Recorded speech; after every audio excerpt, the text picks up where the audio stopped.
হাদিস শরীফের অর্থ হযরত আলী রাদিয়াল্লাহু তাআলা আনহু হইতে বর্ণিত আছে যে রাসূলুল্লাহ সাল্লাল্লাহু আলাইহি ওয়াসাল্লাম ইরশাদ করিয়াছেন, এক মুসলমানের অপর মুসলমানের উপর 6টি হক রহিয়াছে। যখন সাক্ষাৎ হয় তখন তাহাকে সালাম করিবে, যখন দাওয়াত দেয় তখন তাহার দাওয়াত কবুল করিবে, যখন তাহার হাসি আসে এবং আলহামদুলিল্লাহ বলে তখন তাহার জবাবে ইয়ারহামুকাল্লাহ বলিবে, যখন অসুস্থ হয় তখন তাহাকে দেখিতে যাইবে, যখন মৃত্যুবরণ করে তখন তাহার জানাজার সহিত যাইবে এবং তাহার জন্য উহাই পছন্দ করিবে যাহা নিজের জন্য পছন্দ করো।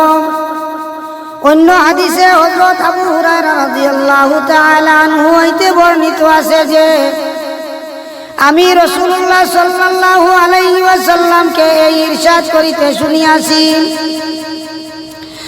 এক মুসলমানের অপর মুসলমানের উপর 5টি হক রহিয়াছে।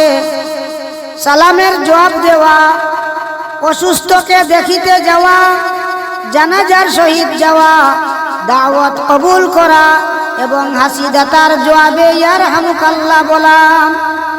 হযরত আবু হুরায়রা রাদিয়াল্লাহু তাআলা আনহু অন্য হাদিসে বর্ণনা করেন যে রাসূলুল্লাহ সাল্লাল্লাহু আলাইহি ওয়াসাল্লাম ইরশাদ করিয়াছেন, তোমরা ওই পর্যন্ত জান্নাতে যাইতে পারিবে না যে পর্যন্ত মুমিন না হইয়া যাও, অর্থাৎ তোমাদের জিন্দেগি ঈমানওয়ালা জিন্দেগি না হইয়া যায় এবং তোমরা ওই পর্যন্ত মুমিন হইতে পারিবে না যে পর্যন্ত পরস্পর একে অপরকে মহব্বত না করো।